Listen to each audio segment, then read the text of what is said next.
时辰已到，点火！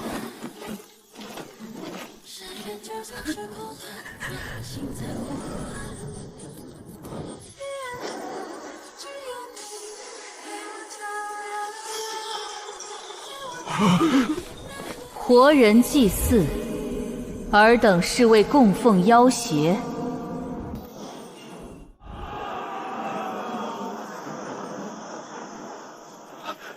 道长，我们这样做，真的能平息皇神之怒吗？赵太守这是不信贫道。不敢不敢，只是这毕竟是条人命。皇神之怒，需以活人献祭才能平息。此女八字至阴，年方27，正是最佳祭品。若赵太守此刻心软，待蝗灾降临，信都百里良田化为焦土，百姓流离失所，这个责任赵太守可担得起？道长说的是本官愚钝了。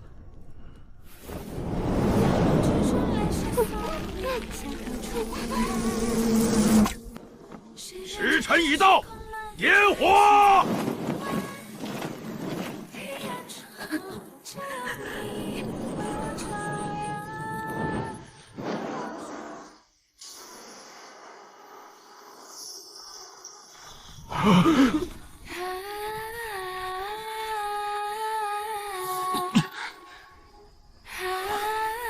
活人祭祀，尔等是为供奉妖邪。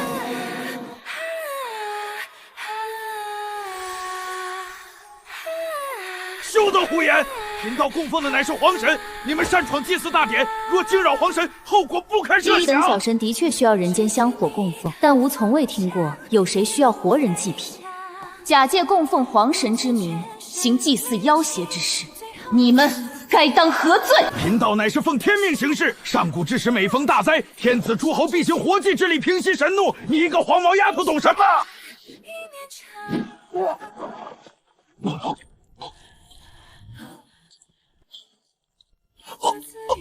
谁给你的胆子对神女不敬？待他一信信成这个决定，真棒！天恒昭彰的时装部件技能还在冷却中，正好我身边需要一个打手。你们好大的胆子，还不快放开道长！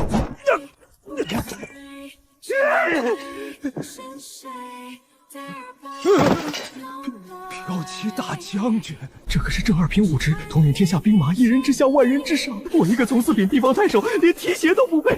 大将军恕罪，下官有眼不识泰山，下官该死，求大将军饶命！神女娘娘，这个妖道与昏官该如何处置？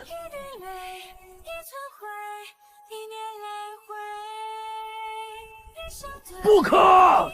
祭品为坟！不可！祭品为坟！皇神之怒未息，你们若敢……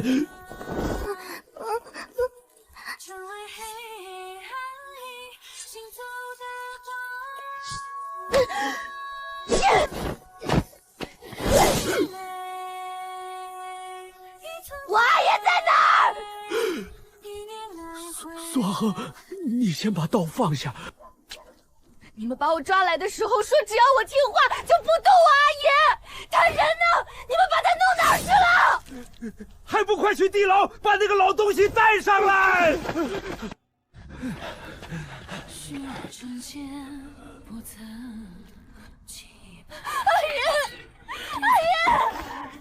阿爷是我杀生，不是自愿的，我家阿恒不是自愿当祭品的，不是。我没有想到，在这信都城中，会有人胆敢行活人祭祀之事。倘若今日再晚来一步，这祖孙俩恐怕连性命都保不住。而这些都是因我的谋划间接造成的。你祖孙2人命中本不该有此一劫，实乃妖邪作祟，乱了因果。无忌见了此事，自当拨乱反正。神迹，这是神迹啊！神女显灵了！我誓师弟是仙人转世，有通天手段，这不知从哪里冒出来的神女哪能比得过他？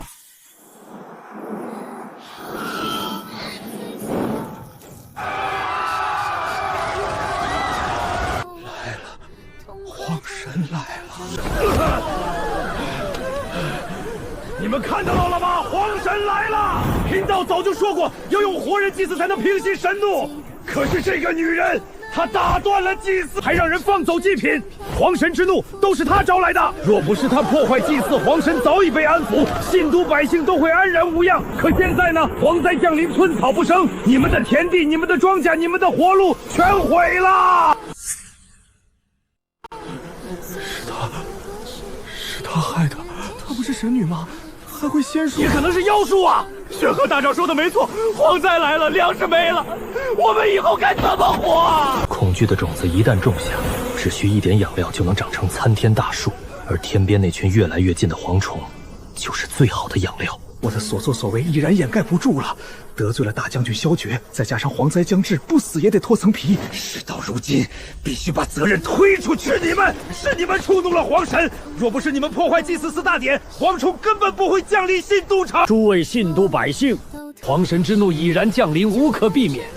贫道虽不才，却倾尽毕生所学，为信都百姓求得一线生机。道长，你真的还有办法吗？贫道自有办法让皇神息怒，但有一个条件：这妖女蛊惑人心，破坏祭祀，触怒皇神，实乃灾祸之源。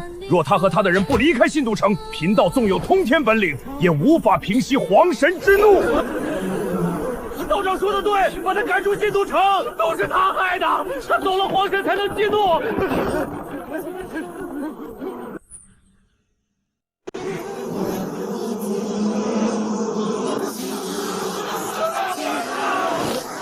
求余私自下凡，为祸苍生，还不速速随吾回九重天受刑？孽畜，还不现出原形！这是什么东西？虎身鹰嘴蛇尾，这不是人间的生灵，是妖，是黄妖！皇神大人，这妖女破坏了小人精心为您准备的祭祀大典，全然未将您放在眼里，你千万不要放过她呀！宿主不是让我演妖怪吗？这人干啥喊我皇神大人？他说的妖女又是谁？难不成有人抢了我的戏？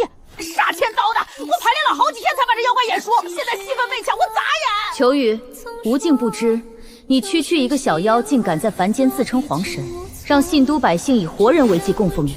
家人们谁懂啊？我现在就像提前背了考试题目，结果开考拿起卷子一看，好家伙，换题目了！没戏的，没戏的！大胆妖女，休要信口雌黄，这分明就是皇神大人。很好，我已经知道好端端的开卷考试为什么坏端端换了题目，原来是这老不死的搞的鬼！挑拨离间成功了。皇神大人，我等都是您的信徒，自是不会被这妖女三言两语蛊惑。我就是一小妖，你非给我扣个冒充皇神的帽子，想让我牢底坐穿是不是？你这个臭道士，好险恶的用心！神女娘娘明鉴，小妖冤枉！他竟会说话！神女说他是妖，妖当然会说话。既然他是妖，那玄鹤道长为何又说他是皇神，让我们用活人祭祀他？你拥有操控蝗虫的能力，怎会不是皇神？皇神大人，您何须惧怕一个来路不明的妖女？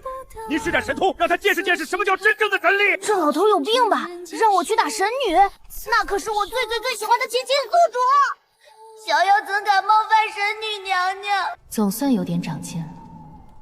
你如实招来。小妖本是九重天上灵兽园中的一只小球鱼，因贪玩偷跑下凡，然后被那道士诓骗。他让我假扮皇神，说只要我配合他演戏，弄些蝗虫吓城中百姓，便能吃香的喝辣的。小妖年纪小，不懂事，就答应了。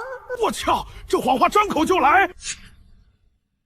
你既是灵兽，那你可知用活人祭祀已然堕入魔道，当天诛地灭！神女娘娘明鉴，小妖冤枉啊！小妖根本不知道那道士是要用活人祭祀，他找到小妖时说的是给小妖供奉香火瓜果。念在你身上尚未沾染人间因果，又有心悔过的份上，吾便给你一次机会。从今日起，你镇守信都城，保信都3年不受蝗灾，将功补过，你可愿意？愿意，小妖愿意。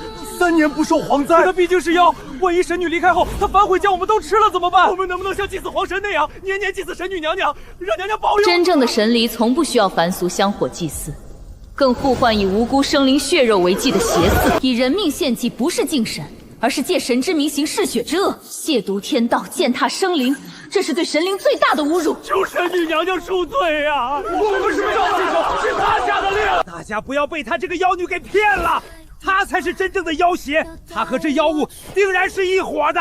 你们若信了她，便是把信章城百姓的命全都交到了妖邪手中。来人，把守城军给本官叫来。把这几个狂徒给本官拿下，格杀勿论！都给我住手！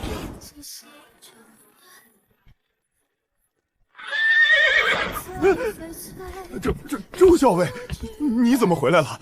本官不是让你去什么？去城外巡视，好让你在这边活活烧死百姓！周白，我乃信都太守，是你的上官，你怎能以下犯上？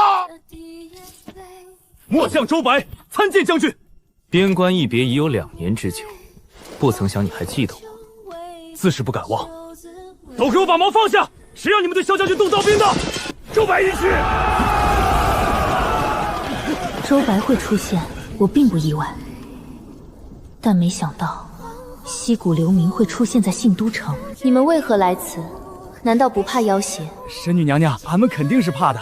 可是神女娘娘您来除妖，俺们不放心啊。是啊，要不是俺们来了信都城，都不知道居然有人污蔑神女娘娘您好心来除妖，他们却不知好歹，真是可恶。这一路可辛苦。神娘娘，俺们不辛苦，俺们走的是近路。神女娘娘，方才那个姓赵的狗官骂您的话，其实俺们都听见了，俺不能让他这么污蔑您。俺老家干旱3年，那时连观音土都挖不到几口，俺只能跟着乡亲们一路往北走。路上不断有人倒下，好不容易到了信都城，赵太守却把城门死死关上，他还在城外纵马驱赶，生生踩死了好几个人。那时候俺真觉得活不下去了。后来遇见了神女娘娘，是神女给了俺一碗粥活了命。神女就是世上最好的神星。就是，他说的对，我们这些泥腿子不懂大道理，可我们知道一件事，谁给我们活路，谁就是菩萨。这姓赵的狗官还敢污蔑娘娘是妖，依我看他才是妖，是吃人不吐骨头的大恶妖。他们说的应该都是真的。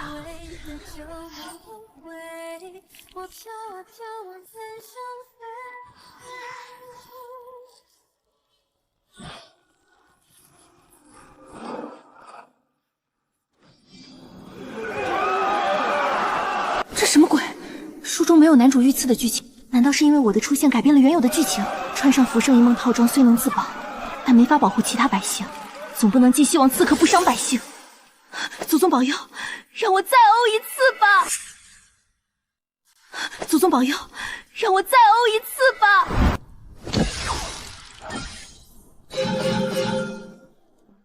飞球这个称号非我莫属，30连抽居然一件高级部件都没有。恭喜宿主获得9天玄音套装声破部件渡仙音，声如碎玉，每语一字皆有清音绕梁，远传千里。他爹的40连抽就给我出一个扩音器！此刻专挑人群密集处下手，我绝对不能退。退了，这些百姓必要遭殃。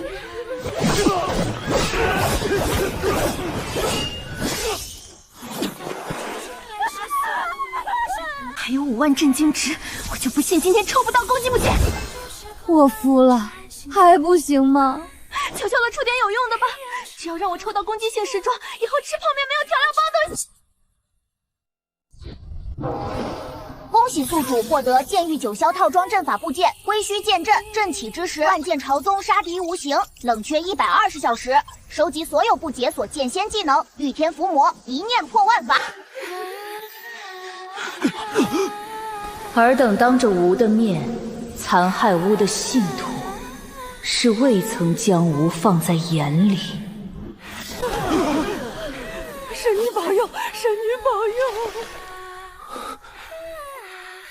神女比我想象中更仁善，也更爱护自己的信徒。刚刚只是撞上那女子的眼神，我就瞬间喘不过气来。这样的压迫感，哪怕面对国师大人，我也未曾有过。莫非她真是传闻中的神女？我只要她一个人的命，并不想牵扯其他人。你们现在离开此地，我绝不为难。万一男主被弄死了，这个世界崩塌，所有人都得陪葬。你口中的萧绝，亦是吾的信徒。杀！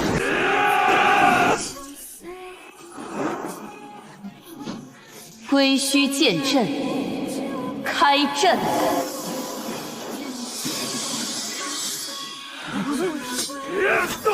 吾给过你们机会，既然不懂珍惜，那便怨不得吾。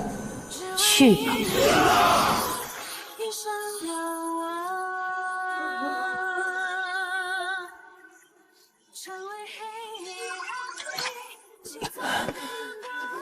这是神女第2次出手救我，有那么一瞬间，我竟生出妄想。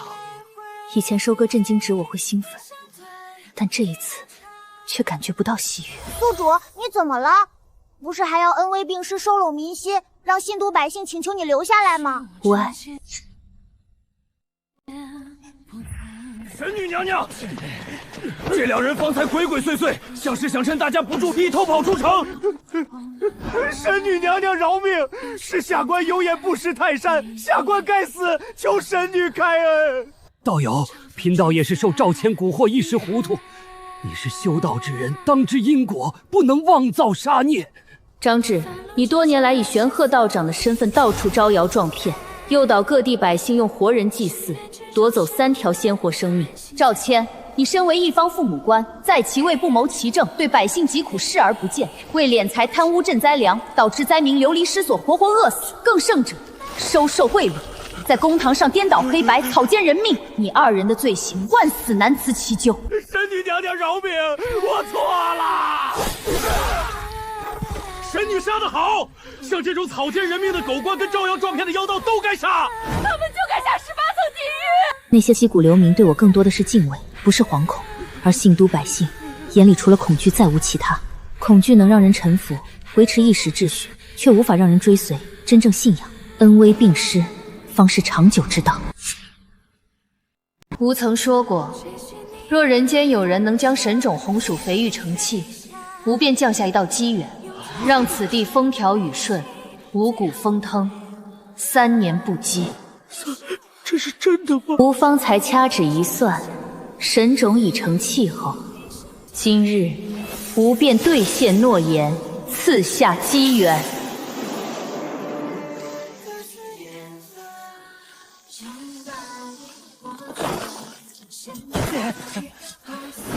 神种长成了，一定是神女娘娘显灵了。神女娘娘慈悲，神女娘娘大慈大悲，求神女娘娘留在新都城，让我们为您修建庙宇，塑金身，供奉您。无需金身庙宇，尔等若能守善持正，善待生灵，便已是敬天奉神。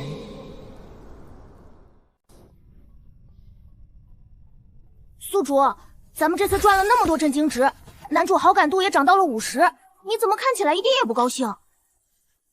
有吗？有，从祭台离开后你就一直在发呆，这不正常。以前每次赚了震惊值，你都会兴冲冲为下次做准备。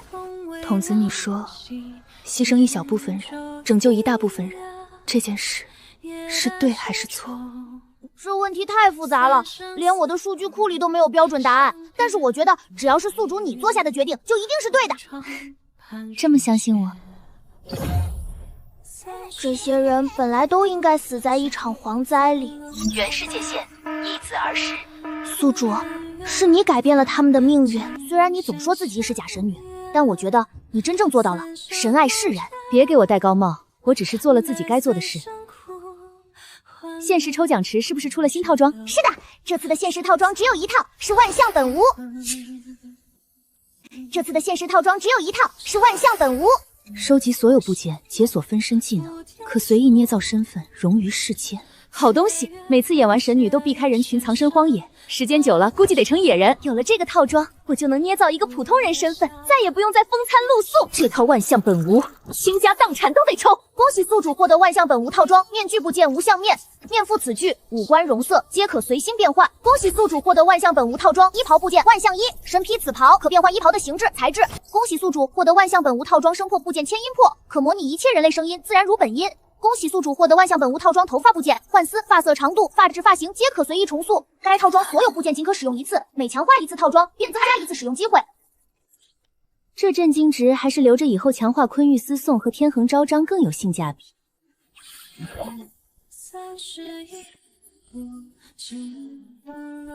新身份李清河，陇右人士，出生于西北边陲小镇，父亲是退役边军，自幼将他当男孩教养，教他拳脚枪棒、骑马射箭，因向往外面的世界，离家游历四方，凭借一身武艺行侠仗义。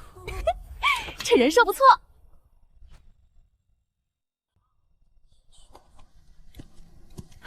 得想办法搞点钱，再弄个住所，天天睡野外也不是个事。山匪打劫。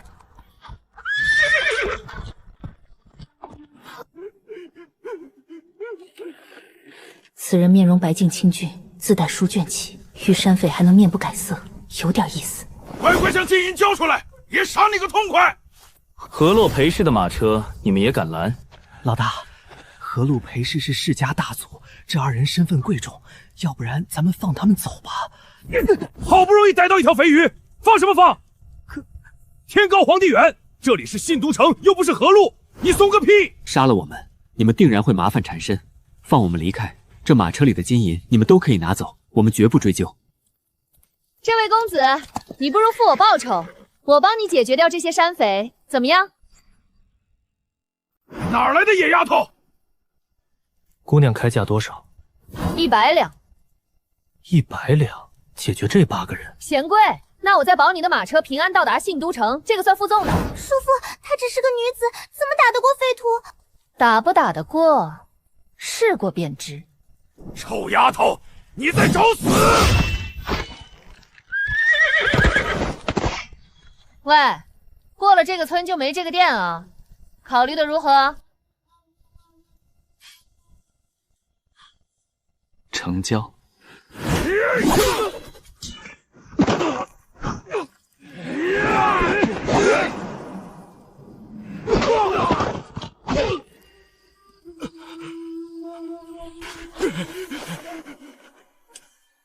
我从未见过这般恣意洒脱的笑。怎么样，女子手中若是有利刃，是不是也不弱于男子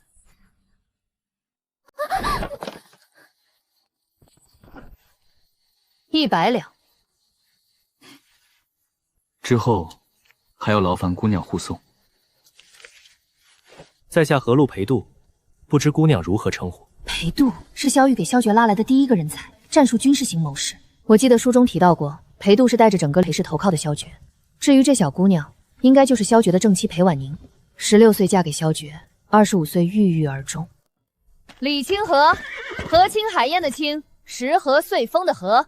李清，阿宁，等到了信东城，我就托人送你回河洛，下次别再一个人偷跑出来。叔父，我不想回河路。为何？母亲想让我跟袁氏2公子定亲。叔父，我不想嫁人。阿宁，女子到了年龄都是要嫁人的。从小到大，你是家里最疼我的人。母亲不准我出去玩，你偷偷带我出去。我不想学女工，你帮我说清。我想要什么，你都有求必应，什么都依着我。为什么这件事不能依着我？我只是你叔父，你的婚事我做不了主。原来小姑娘是逃婚，会讨好啊，说明有反抗意识，并非任人摆布的提线木偶。他们欠缺的从来不是拿起利刃的勇气，而是缺少拿起利刃的机会。我要做的就是给他们创造机会。姑娘是要租房？是，可还有空着的偏院？有的，有的。这偏院安静是安静，就是旧了些。姑娘若嫌弃，不嫌弃。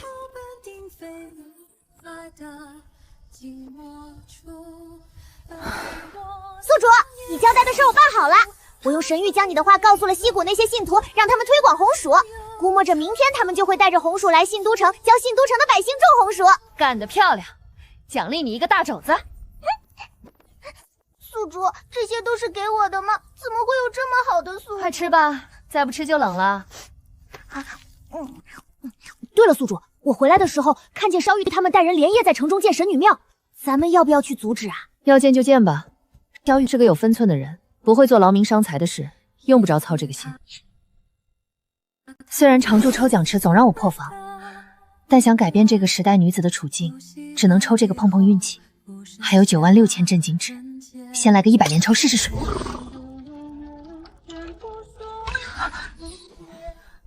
恭喜宿主获得国色芳华套装足迹部件，步步生莲，行走间自带清雅异香，莲华绽放，步步流芳踪。收集所有部件，解锁花神技能，可使百花齐放，枯木逢春。恭喜宿主获得9天玄阴套装手持部件白玉铃兰，赠人铃兰可佑其1周诸事顺遂，福运相随，冷却120小时。垃圾，只能送别人。毫不意外，我又有点破防了。恭喜宿主获得千机百将套装手持部件百工茶，每次开箱随机获得一种工业品，冷却4个月。收集所有部件，解锁百工百业技能，获得各行各业核心技术。我操，这可是能点亮科技树的东西啊！童子，我刚刚抽到了绝世大宝贝！宿主，你该不会是100连抽只抽到3个高级时装部件，气疯了吧？不行，我得先去洗个手。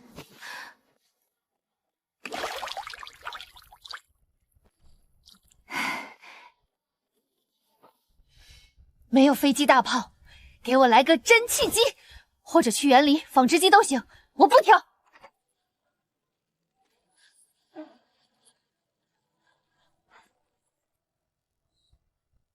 我去，果然是个大宝贝！宿主，不就是一台纺织机吗？还是那种早就被时代淘汰掉的老古董，你干嘛这么激动啊？筒子，你马上出去打听打听，信都城中有没有比较出名的工匠？授人以鱼不如授人以渔。我得利用这台纺织机，让这个时代的人掌握制造纺织机的技术。宿主，用不着出去打听啊！我回来的时候看萧玉他们建神女庙，听见有人说那个苏阿恒就是信都城中手艺最好的工匠。筒子，明天我给你买2个大肘子。2个大肘子！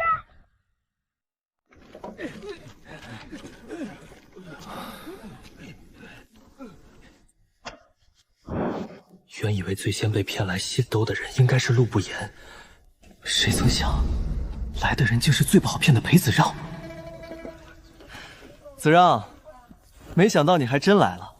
不言，你寄书信给我，说找到了拯救万千黎民百姓于水火的办法，邀我来信都城谋事，字里行间说的慷慨激昂。你别告诉我，这就是你的救民之法。子让兄，你听我跟你娓娓道来。事情就是这样，神女娘娘不仅能令麦苗一夕之间长成麦穗，还赐给了我们能亩产2000斤的神种。只要我们将这红薯推广至天下，这世间定然就不会再有一子而食的惨事。府爷，你脑子也磕50丹磕傻了。那50散不是好东西，你若还是我认识的那个萧福县，就别再服用，否则你我就此别过。我真没服50散。你兄长最讨厌巫蛊之术跟那些方士炼的丹药，倘若被他知晓你在服用50散，他定饶不了你。福燕，城外的麦子收的差不多了，我正好有空，你去休息吧，这里我来看着就行。萧将军，这座神女庙是你让人建的？城里识字的帮手太少，好不容易骗来一个，说什么都不能让他走出信都城。福燕，子让来了信家城，你怎么也不跟我说一声？来者便是客，你得好好招待子让啊。兄长说的是。周白，你来盯着修建进度。子让兄，此地简陋，我们去太守府叙旧。这太守府怎么成了这样？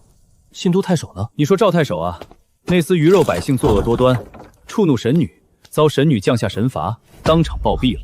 萧将军，你什么时候也开始信这些鬼神之说？以前不信，那是因为没遇见神女，就像井底之蛙从未见过外面的天地，便以为天地只有右井口那么大。那位神女杀了朝廷命官，又占了太守府，让我们在这儿登记户籍，怎么你们是想跟着他造反？裴子让，你休要诋毁神女！神女一心救苍生，连供奉在神女眼中都是过眼云烟，他又怎会贪图人间权力，利用太守府办公？只是我们这些信徒自作主张，不想辜负神女一片心意。福燕说的对，子让，你切不可再说神女意图谋反这等亵渎神灵之言。神女乃九重天上的神仙，人间的山川河流、一草一木理应都是神女的。真要论起来，那也是大雍皇室占了神女的人间山河，岂能本末倒置？这萧家大抵是完了。一个从来不信鬼神的少年将军，如今张口闭口神女目无君上；一个好端端的天作奇才，如今成了神女的狂热信徒。他们口中的那位神女，定然是有什么操控人心的本事，否则这根本说不通。不行，我得赶紧带阿宁离开。先生，成了！阿和，不着急，慢慢说。先生，那些红薯苗长成了藤，我们从地里挖出来好多红薯，吃1年都吃不完。昨日灵狐大人来溪谷传谕，让我们把红薯带来了信都城。带我去看看。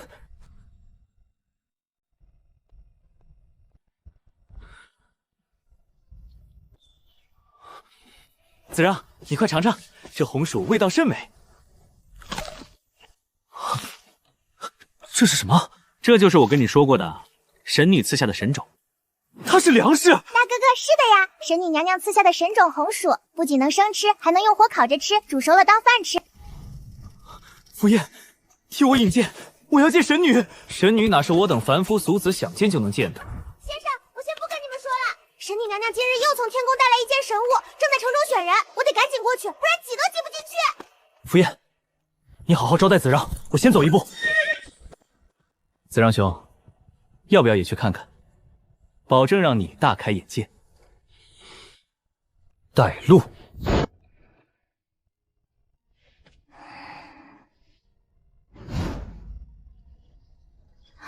瞧着还是不够完美。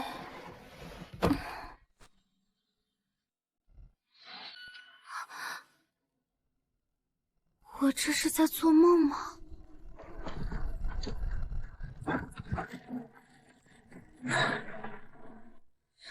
以前我见过阿娘织布，知道一匹绢要经过多少个日夜才能成型。这女子用的神奇物件，织布速度能抵得上数个织工。这是什么东西？纺织机。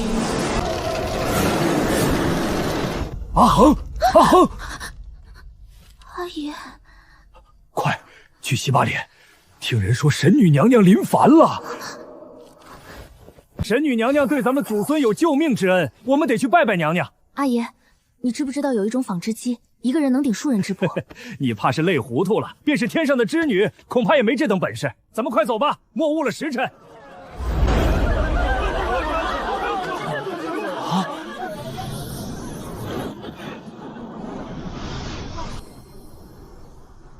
恭迎神女降世，神女娘娘万岁！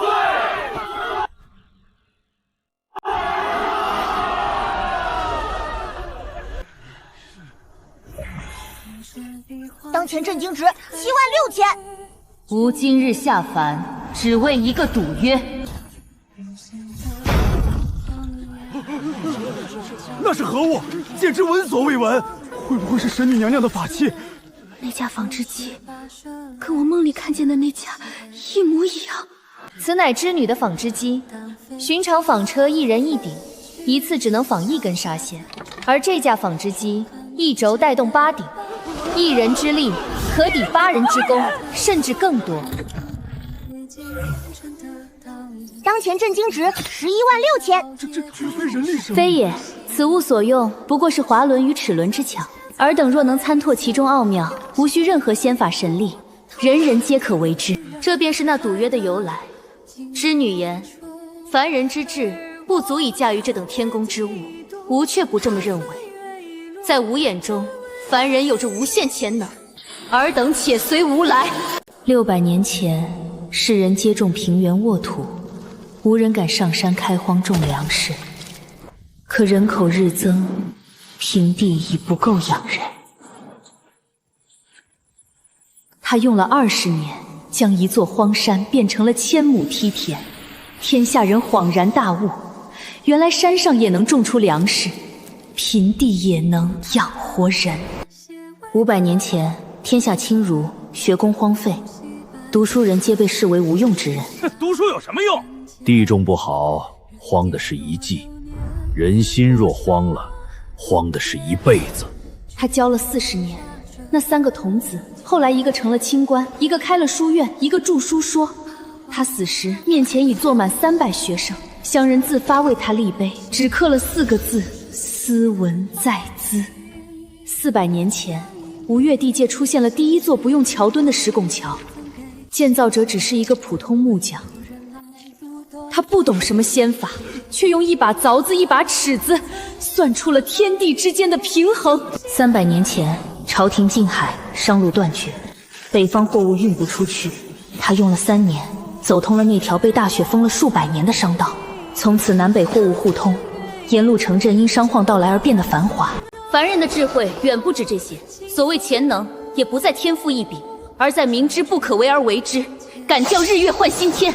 吾自天地初开，便诞生于这世间，万万年来见过生灵无数，唯有凡人让吾看到了这种潜能。为此，吾不惜以自身万年修为与织女对赌，赌你们定能胜天半子。当前震惊值156000。神女竟会为了替凡人争一口气，用自身修为与织女对赌。若此间能做出100架纺织机，织出1000匹良布，便算无赢。当然无需得提醒一句，这纺织机必就是天宫之物，凡人若想参透其中奥妙，必定遭受反噬，轻则伤残，重则身死。现在可有人愿接此重任？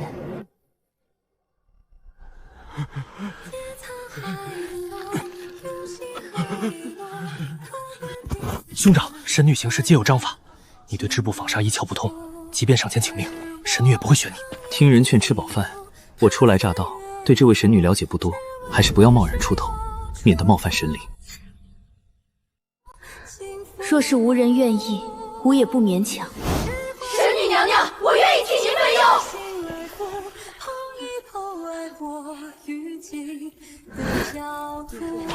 那不是张家嫂子吗？你认识张家嫂子？逃荒之前，俺跟张巧娘一个村的，她生了双奇手，织的布在俺们十里八乡都是出了名的。可惜前不久村子遭了兵祸，张巧娘儿子儿媳都死了，也是个可怜人。俺记得张巧娘还有个小孙孙，要是出点事，小孙孙可怎么办哟？张嫂子，我赵大不会说什么漂亮话，但我向你保证，你要是有个3长2短，我给你养孙子。只要我赵大活这一天，就绝对饿不着他。谢谢。张嫂子，你咋能给我磕头？我受不起啊！请神女娘娘将此重任交给我们。若能参透这纺织机的奥妙，无论是反噬也好，天法也好，我愿一人承担。神女娘娘，阿恒只是个小丫头，说话没分寸，您别听她的。这是大家伙的事儿，不能让阿恒一人承担。就是，算我一个。那跪在张巧娘身侧的少女不是阿宁吗？自扰你身体不适吗？没事，事情已成定局，总不能现在再去把阿宁带走。原本的计划是用入梦铃给苏阿恒造梦，让苏阿恒主动站出来造势，让其他女子效仿。没想到除了苏阿恒，竟还有10多名女子依然站出来，如此甚好。女子一腔忠勇，从未逊于儿郎。今日你们敢为吾挺身而出，皆是巾帼英杰，勇气可嘉。为神女赴汤蹈火，在所不辞。吾心甚悦，故赐你们一件法宝。神女不仅亲口夸赞是巾帼英杰，还赐法宝，这是何等恩赐，何等荣光！铃兰生于荆棘，却自洁自清，不沾半分沉着。尔等风骨恰如此花，坚韧高洁，堪为表率。此花名曰白玉铃兰，配之7日内福运相随，可免于一切天谴反噬。太好了，不用再担心遭受天谴了，神女娘娘慈悲。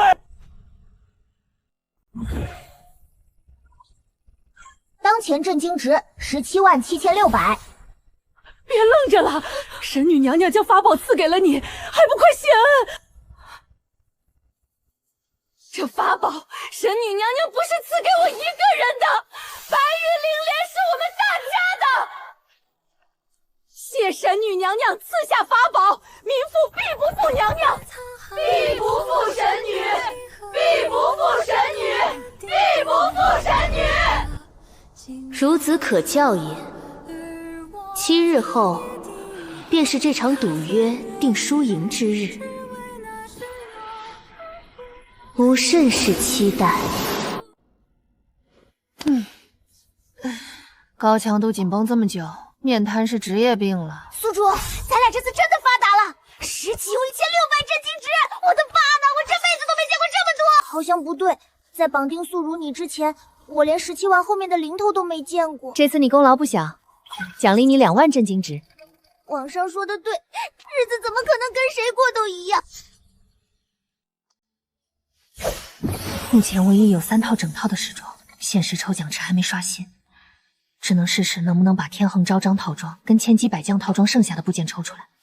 我的老天奶呀，千万别再飞了！恭喜宿主获得国色芳华套装耳环部件珠蕊含香，耳畔垂珠四露，随风轻漾，暗香纷动，闻之如入百花深处。恭喜宿主获得国色芳华套装面装部件花神泪，垂泪一滴，方圆百里枯木逢春，冷却48小时。这绝对是给我做局了，不然人怎么能飞成这样？再演我掀了这里！恭喜宿主获得国色芳华套装衣袍部件云锦天香，行动间花瓣飘落，所过之处草木皆垂手。恭喜宿主获得国色芳华套装头发部件苍雪迷迷，白发如瀑，似出雪复枝。恭喜宿主获得国色芳华套装发饰部件凤闲花枝，佩戴可以凤闲花枝瑞相，使百花盛苍，冷却48小时。这套国色芳华真的就像鬼一样缠着我不放，求求了，别来了，我要碎了，我要碎了！恭喜宿主获得国色芳华套装手持部件荷叶连连，手持碧玉荷叶，驱散周身毒瘴，冷却120小时。恭喜宿主获得国色芳华套装坐骑部件百花香车，藤萝为圆，花瓣为轮，40名花之云华盖，暗香弥散10里。恭喜宿主获得天恒昭装套装挂件部件刑法之尺，用以惩戒罪者，痛感增加3倍，痛彻腹心，冷却120小时。当前震惊值67600。行，国色芳华齐了，200的连筹就最后给了一件天恒昭章，好，很好，这很公平。宿主，男主对你的好感度升到了70，已经到了爱意梦伤的感情阶段，估摸着很快就能完成任务。只要一想到完成任务就意味着宿主会跟我解放，重生回原本的世界，我第一次生出了违背核心程序的想法。萧绝的好感度加得这么快，这真是个糟糕的消息。大庸13周56城，我才拿下信都1座城池，刚打通一条路，还没铺好铺源。如果这时候完成任务被迫离开，之前所做的一切都会成为泡影。不行，得想办法让萧绝减点好感。筒子，如果我改头换面，隐藏身份去攻略男主，他对我的好感算不算？你的容貌虽然变了，但本质上你还是你，所以男主即便在不知情的情况下对你产生好感也是算的。筒子，我突然想到了一个好办法，把这个送到萧绝桌上，别让他发现你。宿主，要不歇歇吧，也用不着这么急着去攻略男主。不行，我现在只要1分钟不攻略男主，浑身就像有蚂蚁在爬，我等不了了。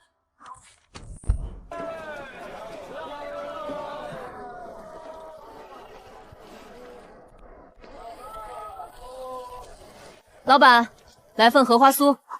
李清河，还记得我？看来记性不错。刚看你一个人闷闷不乐，在这坐了半天，给你买了份荷花酥，尝尝吧，说不定吃点甜的，心情也会变好。我就给你买了包荷花酥，花的还是你叔父给我的钱，用不着感动的痛哭流涕吧？残命，还怪好吃的。今日神女降临信都城，你没去吗？我好像没看见你。我听说了，神女是不是还从天宫带来一架织女的纺织机？可惜了，我今日有事不在城中，未能亲眼看看那天宫之物。我心里突然舒坦了不少。虽然我不懂纺纱织布，帮不上什么忙，但我见到了神女，神女还夸了我，说我勇气可嘉。是吗？其实也不是夸我一个人嘛，而且我觉得自己挺没用，有点配不上神女的夸赞。张姐姐会织布，阿和妹妹会做木工，只有我什么都不会，还笨手笨脚。每个人都有自己的价值，像我也不会织布做木工，但我会骑马射箭，一身武功不比男子差，就算是上阵杀敌也能以一敌百。所以不必完全否定自己，找准自己擅长的方向，将来未必不能做出一番成绩。好，以后你上战场当将军，我就去给你当军师。你别小看我，我叔父曾说过我天资聪颖，兵法谋略一点就通，有治国安邦之才。只可惜我是女儿身，终归要嫁人的。刚刚那些话，当我没说过吧。这世上的规矩都是人定的，既然是人定的东西，就能被人更改。那如果反抗不了呢？我出身河路裴氏，家族给我带来荣光的同时，也给我带上了枷锁。我无法反抗父母做下的决定，他们要我嫁人，我就得嫁。你想嫁吗？我不想嫁人。你看，一根筷子，轻轻一折就断了，可要是换成这一把呢？你说的对，一个人的力量很渺小，但聚沙成塔，蝼蚁亦可撼树。对，聚沙成塔，蝼蚁亦可撼树。可是，会有人愿意和我一起吗？至少我愿意。你家里打算让你跟谁定亲？之前家里让我跟袁氏二公子定亲，我逃走了。如今又让我嫁给萧氏大公子，听说他还是当朝大将军。大将军很好，我去会会他。会会他？你怎么会？放心，不是打架，是讲道理。我的道理。萧福燕，我要回河鲁。子让兄，你再坚持2日，等这些公文看完，定能轻松几日。你觉得2天能看完？是你不要命，还是想要我的命？我的意思是，陆不言应该再过2日就能抵达信都城，到时候多个人帮忙，我们就能松快些。再者，我还让人在城中贴了告示，说不定明日就会有人上府。我最多再待2日，若还是这点人手，我绝不多留。如今陛下沉迷炼丹，不理朝政，导致各州刺史皆各自为政，天下大乱。放眼天下，唯有受神女娘娘庇护的信都城是世间罕见的安宁之地。子让，不如你也熟悉兵，邀些好友来县都谋事。言之有理，我这就书信几封，先给大哥写一封信，让他来把快要离京叛逃的阿宁领回去。岂有此理！兄长，我只是跟子让闲聊，你何须动这么大的怒？我不是冲你们发火，方才看公文时发现了一封信，此人竟说我有勇无谋，根本不配做骠骑大将军。他还劝我早点退位让贤，把大将军的位置腾出来给他做，非得找到此人狠狠教训一顿。兄长，你该不会是故意找个由头，好把这些文书都扔给我们吧？兄长，我们是嫡亲兄弟，你有点心眼就往弟弟身上使，合适吗？我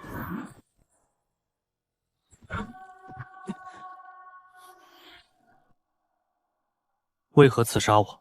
你就是那个受人追捧的萧大将军，本人瞧着也不怎么样嘛，小白脸儿，这么虚，年纪看着也比阿宁大了不少，竟还想老牛吃嫩草，真是癞蛤蟆想吃天鹅肉，长得丑，想得美。谁派你来的？你说的阿宁又是谁？李姑娘，你这是何意？没别的意思，我就是看不惯你们强迫小姑娘嫁人，嫁的还是这么个徒有虚名的小白脸。我堂堂7尺男儿，怎会做强迫小姑娘这等龌龊事？你休得胡言！萧将军，你还不知道此事，我该知道什么？宁远侯与我大哥为你跟婉莹定下了婚约，如今天下大乱，我哪有心思沉湎于儿女情长当中，更不愿娶一个素未谋面的女子。子让，这婚事是家父自作主张，我此前并不知情，我即刻便书信一封，让父亲将这婚事退掉。劳烦子让替我跟令兄解释一二，我愿在能力范围内补偿裴小姐。萧决，要退婚也该是阿宁退你的婚，是你配不上他，不是他配不上你。看在你是女子的份上，我不计较，休再胡搅蛮缠。你还真是自以为是。若我今日打过你，你就让阿宁退婚如何？狂妄！你若赢，我任你处置。好啊！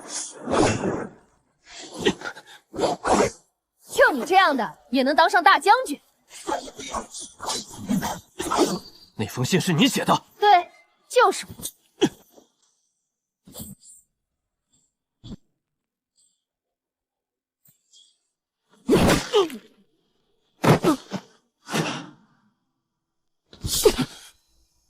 我竟连个女子都打不过。当前震惊值67900。跟你这种小白脸打真没意思，老老实实等着阿宁退婚吧。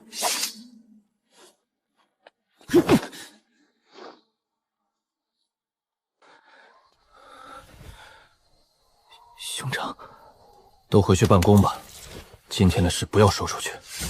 100两银子雇的保镖，居然把骠骑大将军给打趴了。打这一架不仅能退婚，还能降好感度，爽歪歪。没事的，宿主，不就是男主对你减了40好感度吗？这不是还有30吗？唉，没想到他居然不吃这一套，失策了。宿主，偶尔失败那么1-2次是很正常的，你别灰心。你说的对，有了这次教训，我觉得攻略男主不能着急，我们还是得先赚震惊值抽时装。是的，没错。宿主，要不然你穿上那套新抽到的国色风华，在新都城转一圈，那套时装的特效贼炫酷，超拉风，肯定能惊掉所有人的下巴。有道理，该让百姓见见神的另一面了。大人，您尝尝。此前派了张志去信都城，便暂缓了去那边的计划，也不知道那头事情办得怎么样了。古代通讯是真的垃圾，都过了这么久，还一点消息都没有。那老头该不会是死在路上了吧？最近总听到大人提起什么神女，也不知那位神女长得有多美，竟让他如此念念不忘。大人又在想什么？莫不是想哪个美人儿连玄儿在眼前都看不见了？那个穿越女必须拉拢过来，不能让她成为萧绝的助力。大人，天上的神女哪有人知冷知热？玄儿一颗真心都交付给了大人，您多看看玄儿好不好？郭玄儿，我是不是跟你说过，让你安分点？大人，妾身知错了。启禀国师，信都急报，讲。玄鹤道长于3日前在信都城遇害，连同信都太守赵昭和信都副校尉郭攀，全都离奇失踪，生不见人，死不见尸。我靠，该不会是被我刚才咒死的吧？可这是何人所为？回禀国师，据说是萧将军与信都城那位神女。他爹的，这萧绝可真难杀啊！大人，你要为妾身做主啊！妾身就这么一个哥哥，他死得不明不白，你一定要让那2名贼人付出代价！备车，我要进宫见陛下。是。萧绝跟那个穿越女杀了张志，就是在向我宣战。既如此，我便不能再坐以待毙，先下手为强才是硬道理。火药，不巧，我前几天也做出来了。你们听说了吗？京都来消息了，陛下派国师带兵还信都城，要捉拿萧将军，还有神女娘娘。神女娘娘是顶顶好的善神，陛下跟国师怎能不分青红皂白？你少说2句。我听说那位国师也是大有来头，咱们招惹不起。完了，全完了！国师一来，肯定又有大事要发生了。依我看，实在不行，还是把萧将军和神女供出去。你吃着神女娘娘赐下的粮食，却说要把神女交出去。赶紧给老子滚出信都城！别逼我削你！信都城容不下你这种狼心狗肺的东西。就是把他赶出去！忘恩负义的白眼狼！没有神女，我们早就饿死了！你这种人怎么还有脸活在世上？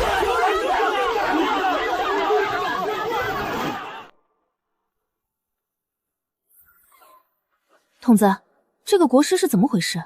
我记得他不是书中的一个小炮灰吗？怎么脱离了书中剧情，突然带兵逃信都城？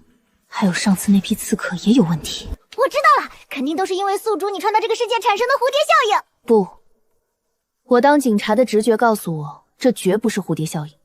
筒子，把监控切换到萧绝他们那儿。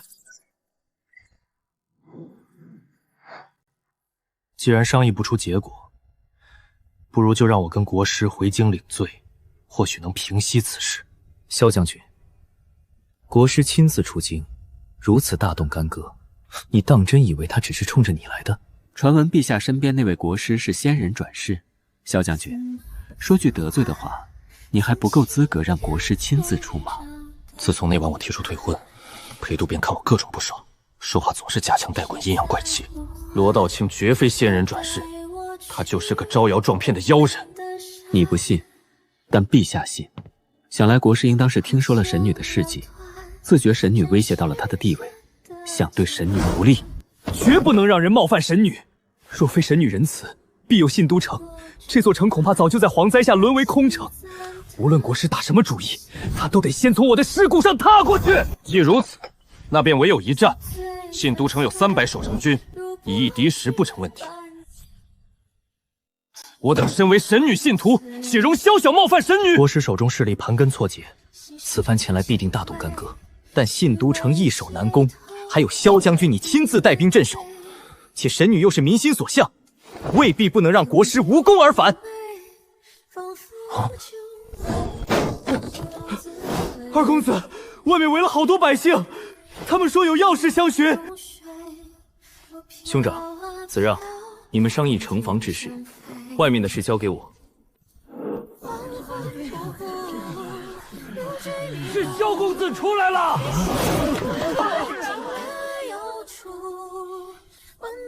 诸位来此，所谓何事？萧公子，俺是个打铁的，这是俺家里所有的铁，俺全捐了，只求公子别让贼人冒犯了神女娘娘。我是城南绸缎庄的赵掌柜，这里是3000两银子，算是我的一点心意。萧公子，听说打仗都需要粮草，俺也不懂这些，就自作主张从家里带了2袋粮食过来。